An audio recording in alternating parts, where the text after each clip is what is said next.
Good morning बच्चों। निर्देशांक geometry के 57 वीडियो में सफलता की शुभकामनाओं के साथ एक बार पुनः आपका स्वागत है।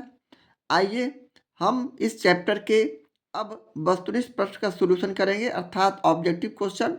तो चलें, इसमें हमारे पास 4 विकल्प दिए रहते हैं और हम इसमें से किसी एक सही विकल्प का चुनाव करते हैं। तो लेते हैं वस्तुनिष्ठ प्रश्न का पहला प्रश्न। बिंदु -3, -5 किस चतुर्थांश में स्थित है? यहाँ हमारे लिए कार्टेशियन तल में 4 चतुर्थांश दिया रहता है। यह हम लोग पढ़ चुके हैं। सपोज दैट ये हमारा वाई अक्ष और ये हमारा एक्स अक्ष है। ये एक्स और एक्स डैश और ये वाई और ये वाई डैश। यहाँ हम धनात्मक संख्या, इधर भी धनात्मक संख्या, प्रथम जो चतुर्थांश होता है उसमें हम प्लस और प्लस वाली संख्या को रखते हैं। जबकि द्वितीय चतुर्थांश में हम इधर x का मान माइनस और y का मान प्लस रखते हैं। जबकि तृतीय चतुर्थांश में हम दोनों x का मान भी और y का मान भी हम माइनस और माइनस वाले रखते हैं। इसी तरह चतुर्थ चतुर्थांश में हम लोग प्लस यानी x का मान प्लस और y का मान ये माइनस वाला रखते हैं। इस तरह का कंडीशन हमारे पास सभी जगह रहता है। इस तरह हम इसे अब यहाँ से लिख सकते हैं, ये दोनों बिंदु माने x का मान -3 और y का मान -5 है, यानी दोनों माइनस में है। तो दोनों माइनस में हमारा ये तृतीय चतुर्थांश में होता है। तो हम इसमें सही विकल्प सी का निशान लगाते हैं, सी का सही करते हैं और ये हमारे प्रश्न का सोल्यूशन होगा। इस तरह हम पहले प्रश्न का सोल्यूशन करते हैं। लेते हैं दूसरा प्रश्न। बिंदु 2,4 किस चतुर्थांश में स्थित है? यह दोनों x का मान प्लस और y का मान भी प्लस में है, यानी यहाँ प्लस और यहाँ प्लस। तो हम यहाँ सीधे लिख सकते हैं, यानी हमारा जो ऑप्शन ए है वही हमारा सही रिजल्ट है। इस तरह हम ए में सही का निशान लगाते हुए विकल्प को चुनते हैं। इसी तरह तीसरा प्रश्न लेते हुए, y अक्ष से 5 इकाई दाईं और x अक्ष पर एक बिंदु P स्थित है। P के निर्देशांक हैं, इनमें से हमें A, B, C और D में से किसी एक का चुनाव करना है। तो हम सबसे पहले एक कार्टेशियन तल यहाँ बनाने का कोशिश करेंगे। ये हमारा निर्देशांक तल है।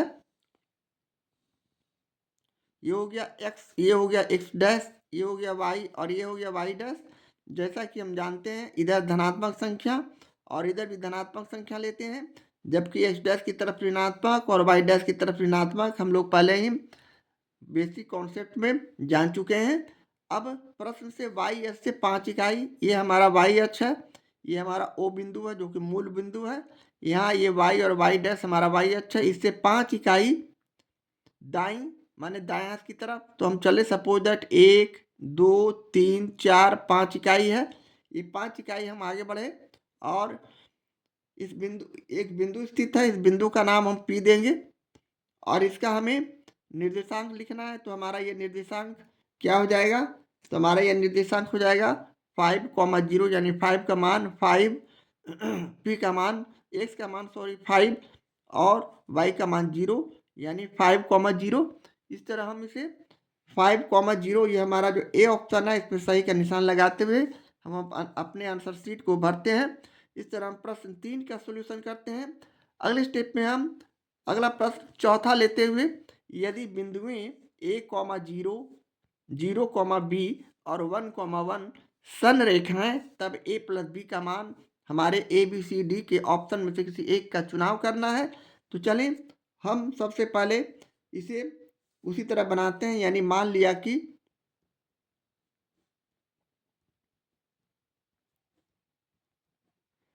ए बी सी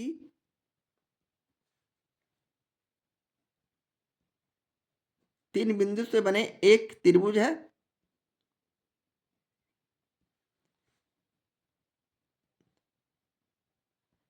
जिसके शीर्षों का नियामक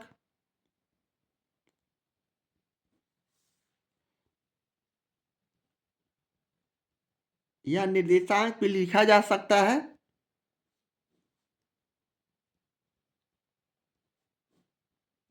क्रमशः हमारे पास प्रश्न से ए नियामक दिया हुआ है, a,0, बी नियामक 0, बी, सी नियामक 1, 1। यहाँ हम लिख सकते हैं x1 equal to x2 equal to x3 equal to क्रमशः a 0 और 1, और दूसरी स्थिति में हमारा y1 equal to y2 equal to y3 equal to हम लिख सकते हैं 0, b और 1, क्योंकि प्रश्न से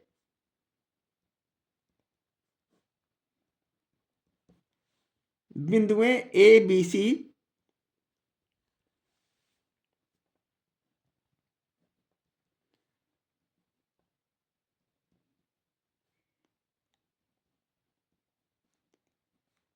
संरेख है, यानी एक ही सीध में है।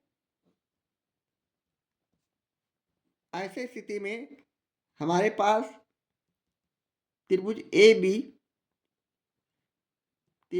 बी सी का क्षेत्रफल बराबर 0 होता है, ऐसा हमारा सूत्र है। तो हम यहाँ से अब त्रिभुज ए बी सी के क्षेत्रफल के सूत्र के आधार पर लिख सकते हैं 1/2 mode of x1 y2 minus y3 plus x2 y3 minus y1 plus x3 y1 minus y2 और इक्वल टू 0। इस तरह का सूत्र लिखने के बाद अब हम इसे अगले स्टेप में 1/2 को हम राइट हैंड साइड ले जाते हैं तो यह 0 बदल जाता है, इसलिए कि 0 गुने 2/1 करने पर यह 0 हो जाएगा। तो हमारे पास संख्या सिर्फ ये मोड ऑफ अंदर वाले निरपेक्ष मान बच जाएंगे।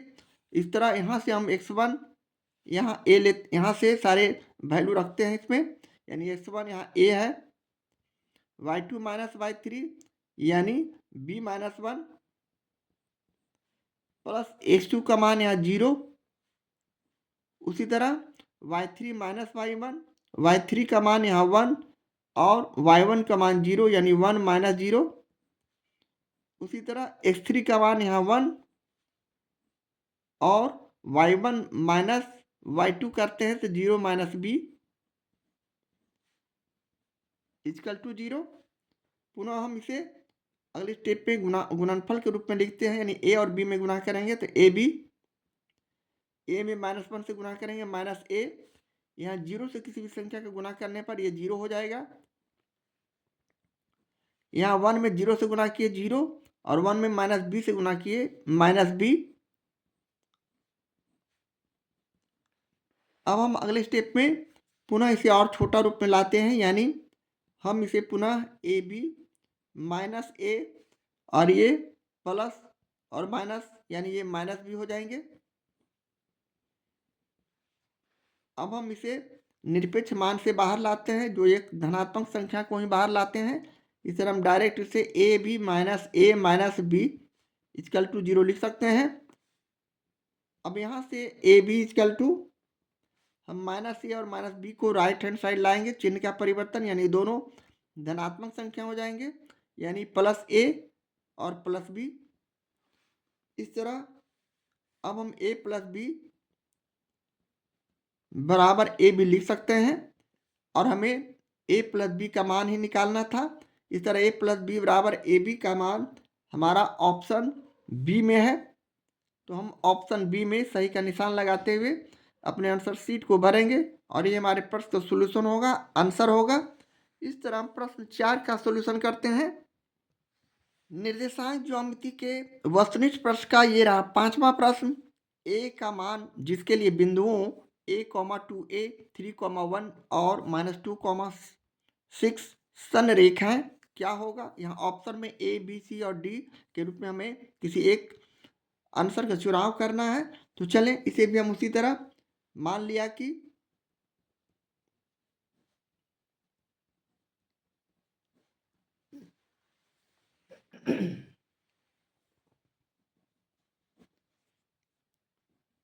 ए नियामक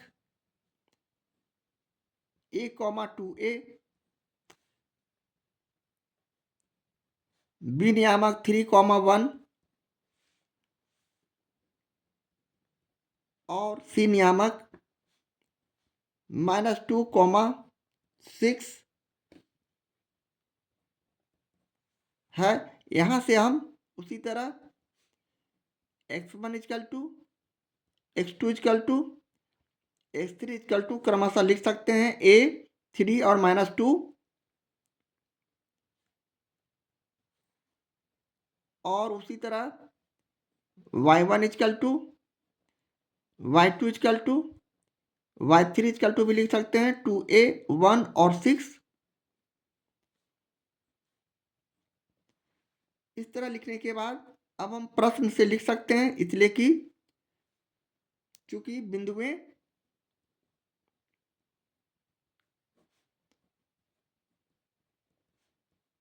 ए बी और सी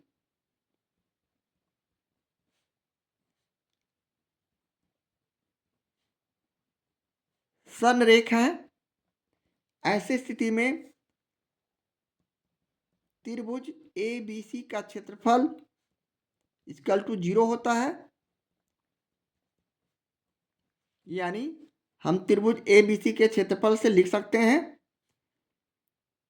1/2 mod of x1 y2 minus y3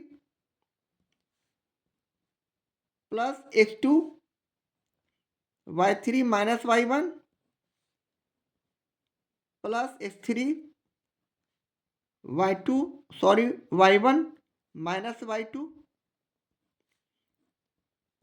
इस तरह लिखने के बाद अब उसी तरह 1/2 को हम राइट हैंड साइड ले जाएंगे तो 0 गुने 2/1 हो जाने के बाद यह 0 में बदल जाएगा, यानी 1/2 जो हमारा है यह 0 हो जाएगा राइट हैंड साइड ले जाने के बाद।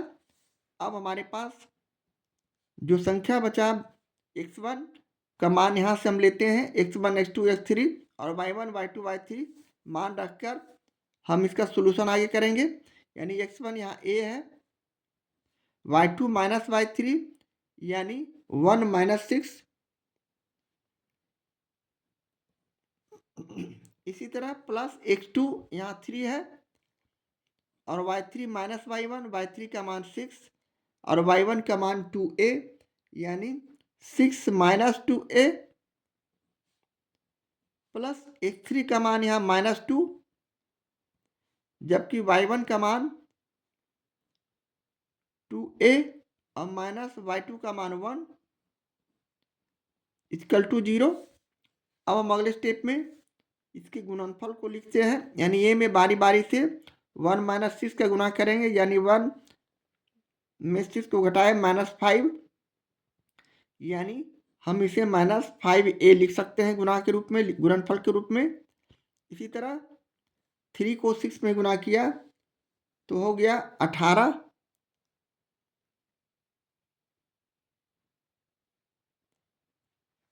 और 3 को उसी तरह -2a में गुना करेंगे -6a।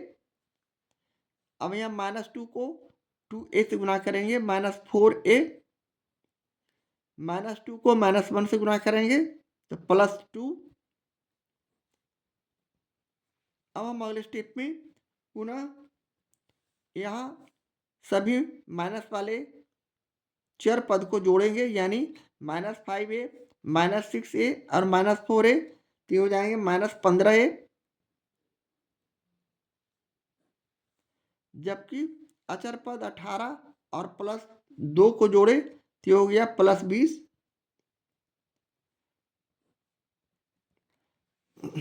अब हम अगले स्टेप में माइनस यहाँ कॉमन लेते हैं तो ये बच गया 15a और -20। अब चूंकि निरपेक्ष मान में हम धनात्मक संख्या का ही अपने रिजल्ट लेते हैं, धनात्मक संख्या को लेते हैं, तो यहाँ माइनस को हम प्लस बनाते हुए डायरेक्ट लिख सकते हैं 15a - 20 इक्वल टू 0। इसलिए यहाँ से हम अगले स्टेप में 15a इक्वल टू +20 यानी राइट हैंड से ले जाने पर चिन्ह का परिवर्तन, माइनस का प्लस, इसलिए यहाँ से हम a इजकल टू 20/15 लिख सकते हैं और इसे हम काटते हैं 5 से, 5 चौक 20, 5 तिहाई 15, तो हमारा रिजल्ट 4/3 जो आया ये ऑप्शन ए में दिया हुआ है प्रश्न में, और हम ऑप्शन ए में सही का निशान लगाकर अपने सॉल्यूशन को लाते हैं, हल करते हैं। इस तरह हमारा प्रश्न 5 का सॉल्यूशन होता है। इस तरह हम प्रश्न 5 का सॉल्यूशन करते हैं।